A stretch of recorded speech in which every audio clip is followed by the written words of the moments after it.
بسم الله الرحمن الرحیم. ښه راغلاست.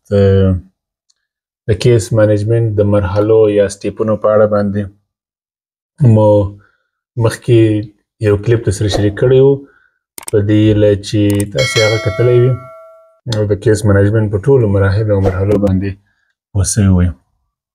نن د کیس مانجمنت اخري سټیپ یعنې د کیس مانجمنت هغه سټیپونه چې موږ تاسې مخکې بحث باندې کړی و چې د کیس پیژندنه وه او د هغه کیس دپاره د اسسمنټ یا ارزونې ترسره کول وه، پلان جوړول وه، د پلان تطبیقول وه، فالو اپ و او د کیس بسته کول یا کلوزول وه. نن غواړم چې د کیس کلوزر په اړه باندې څه معلومات درکړم.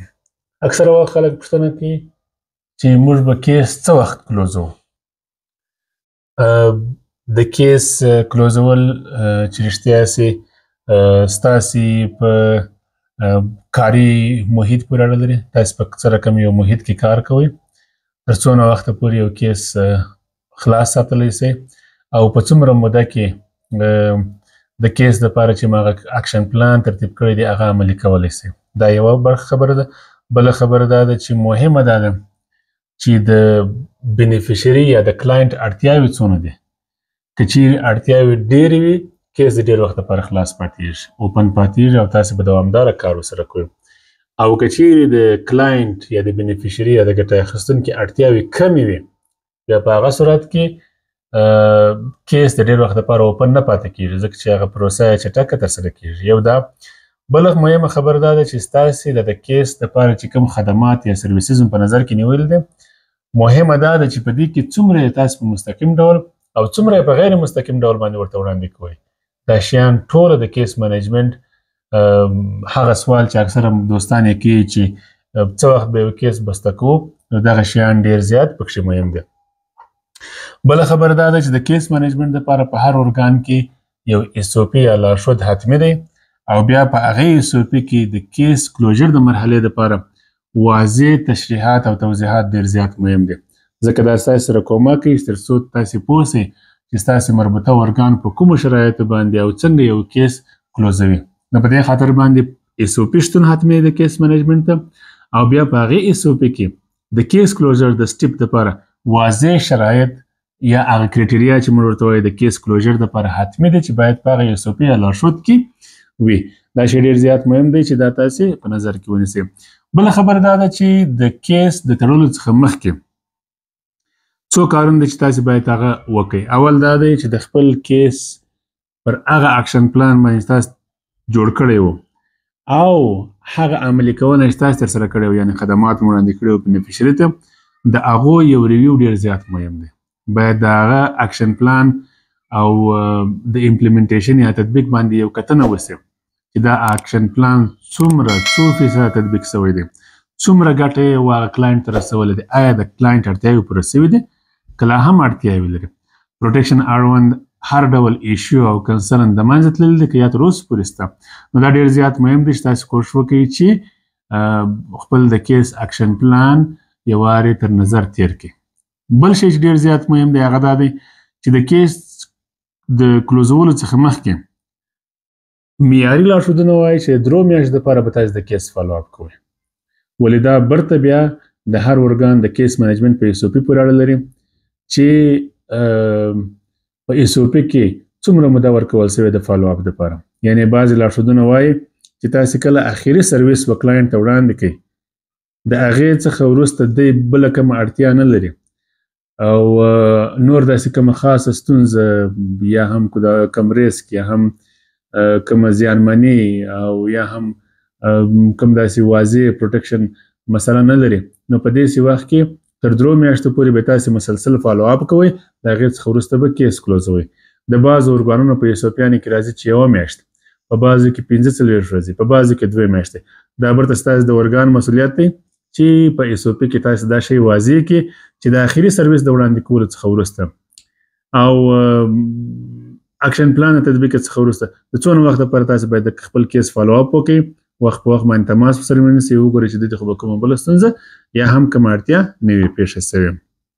دا یې دوهم کار و چې تاسې د کیس د کلوزر څخه مخکې ترسره کوئ. دریم دا دی چې د کیس د کلوزر څخه مخکې کوښښ وکړي د بینیفیشري سره تماس ونیسي، مخامخ ورسره کښېنئ، خبرې ورسره وکړئ، وګورئ چې وضعیت یې څنګه دی، اړتیاوې څنګه دي، ستونزې څنګه دي، کوم خطر ګواښ تهدید کوم شی خو به نه وي، کوم سرویس ته یا صحي خدمات ته، سرپناه ته، کیدای سي کیش ته، بل شي خو به اړتیا نه لري. یعنې مطلب عمومي یوه څېړنه د وضعیت حتمي ده چې باید تاسې هغه ترسره کړئ. او د هغې څخه وروسته د کیس درلودو څخه مخکې باید د کلاینټ سره د کیس درلودو په اړه باندې خبرې وکړئ او معلومات ورکړئ چې ستاسې سره موږ د دغو مودې دپاره کار وکړئ، تاسې ته مو دغه سرویسز یا خدمات وړاندې کړل او زموږ د ارزونې پر اساس او کومه روزمره اړیکه چې موږ تاسې لرله د خدماتو وړاندې کولو پروسه کې تاسې موږ سره فعاله ونډه واخیستله، کومې ستونزې چې تاسې موږ ته ویلې وه هغه تقریبا ټولې حل سوي دي. نو موږ غواړو چې دا ستا کیس کلوز کړو او نور ستا ټولې اړتیاوې حل سوي دي او تاسو ته اړتیا نشته چې تاسو ته مراجعه وکړئ. هر وخت که بیا احیانا خدای نخواسته تاسو ته کومه ستونزه پیدا شول، کومو خدماتو ته مو اړتیا پیدا کړه، په هغه صورت کې تاسو کولی شئ چې بیرته راسئ او زموږ سره تماس ونیسئ یا زموږ مرکز ته یا صحي مرکز ته، کلینیک ته، هر څه چې کار کوئ هغه ته مراجعه وکړئ. او آخري شی چې د کیس کلوز څخه مخکې باید په نظر کې ونیسئ هغه دا ده چې باید تاسو د کیس د کلوزولو په اړه باندې د خپل سوپروایزر، کیس ورکر، ټیم لیډر، پروټیکشن مانیجر، هر څوک چې لري چې ستاسې تخنیکي مسؤلیت په غاړه باندې لري د هغه سره خبرې وکړئ، د کیس په اړه باندې معلومات ورکړئ، هغه باید ستاسې کیس ریویو کړي او تاسو ته باید اپروول درکړي د کلوزر دپاره. دا شی ډېر زیات مهم دی تر څو سوپروایزر په ټولو جریان باندې خبر شي، د خدماتو په اړه باندې معلومات ترلاسه کړي.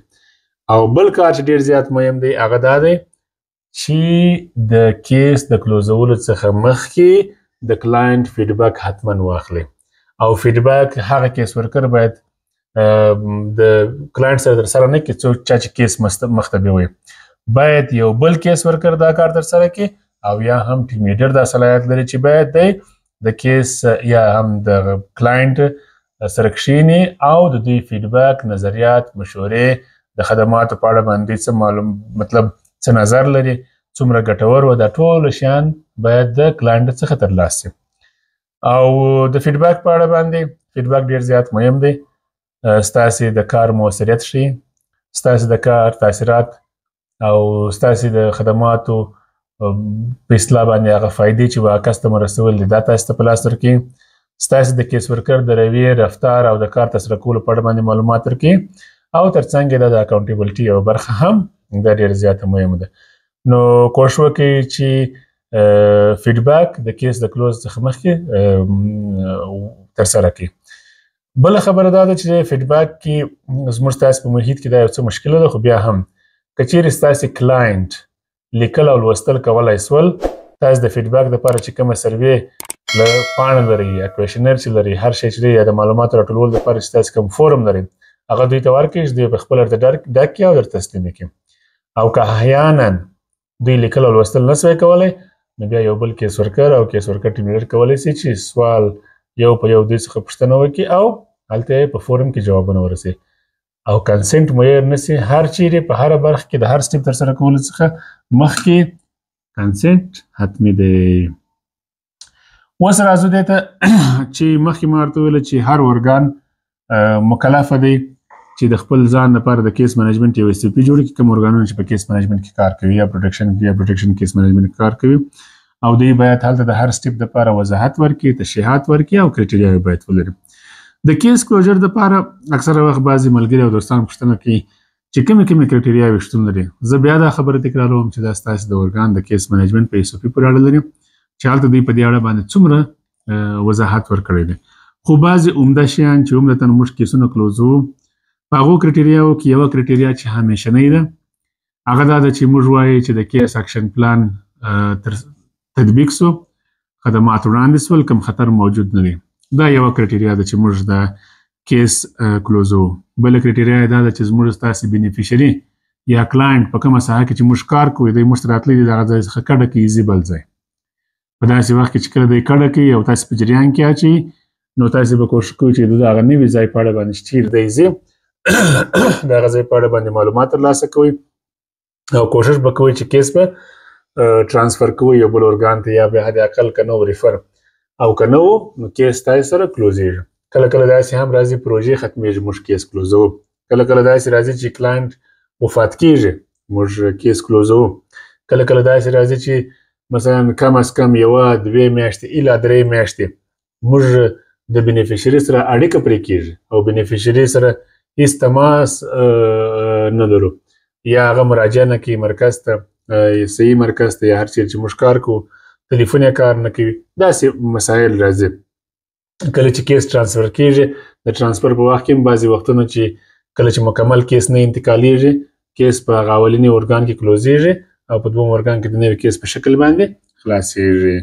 او کله کله بعضې وختونه په سی پی کیسونو کې دا شی راځي چې موږ د یو ماشوم سره دوامداره 2-3 کاله کار کړی او هغه مطلب 3 کاله د خدماتو لاسه کولو څخه وروسته هغه 18 کلن کېږي. کله چې 18 کلن سو نو بیا دی زموږ سره نور په سی پی کیس کې موږ نشو کولی ځان سره دی وساتو. په هغه صورت کې هم موږ کیس کلوزوو او که چیرې د لویانو دپاره او د ده د اړتیا وړ خدمات نور مطلب د اړتیا درلوده او خدمات وه بیا کیدای شي موږ د یو بل کیس منیجمنت په کټګورۍ کې د سره کار وکړو. دا فقط یو څو مثالونه دي. دې ته ورته په مختلفو ارګانونو کې شاید د کیس کلوزر دپاره ډېر نورې کرایټریاوې هم وي. نو په دې خاطر باندې تاسې کوشش وکړئ چې خپل د ارګان د کیس منیجمنت ایس او پي ته مراجعه وکړئ. کله چې مو کیس کلوز کړئ په هغه وخت کې څو شیان دي چې ډېر زیات مهم دي چې ورته متوجه اوسئ. اول دا دی چې تاسې د کیس کلوزر فورم ډکوئ او په کیس فایل کې ایږدئ. بله خبر دا ده چې تاسې باید ټوله کیس فایل تر نظر تیر کړئ. احیانا داسې نه وي چې په کوم ځای کومه کمي وکاستې وي بعضې فورمې مو یې رسوي معلومات مو یې رسولي. که چیرې تاسې کیس منیجمنت پر فورم باندې نه کوئ بلکې کوم اپلیکیشن ورته لرئ په هغه اپلیکیشن کوشش وکړئ چې خپل ټوله ډیټا د بینیفیشري وګورئ. یو ریویو یو کتنه یې ښه ده. احیانا په کوم ځای کوم معلومات پاتې وي نه مې وي رسولي یا غواړئ په بعض ځایونو کې بعض تشریحګانې اضافه کړئ د هغه دپاره دا کار ډېر زیات مهم دی او دا ښه کار هم دی. او په بعضې ارګانونو کې رواج او سیستم دا دی چې دوی د کیس کلوزر فورمې جلا ایږدي او د کیس فایلونه جلا ایږدي. دا نو ستاسې د ارګان په سیستم پورې اړه لري چې تاسې سره کوم کار کوئ. او کله چې کیس کلوز سو دا کلوز شوی کیس باید نور د اوپن کیسونو د المارۍ څخه وایستل سي او یوړل سي د کلوز کیسونو په فایل دوسیه یا المارۍ کې کښېښول سي.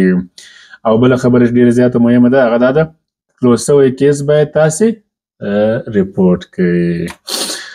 نو مهم شی چې دی هغه دا دی چې کیس